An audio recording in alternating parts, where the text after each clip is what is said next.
Welcome! Today in front of me HUAWEI P50 Pro, and I'll show you how to mute notifications sound on this device. So first you should go into the settings application and then tap on the sounds and vibration.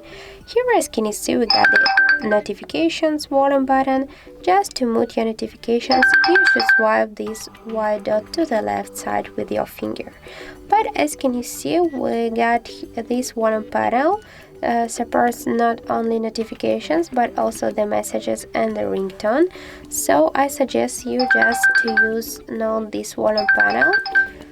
You just should go here to the notification tone and just switch your currently notification sound to the none, and by this way, for example, you can just by this way mute only your notifications and stay with the ringtones and with the messages.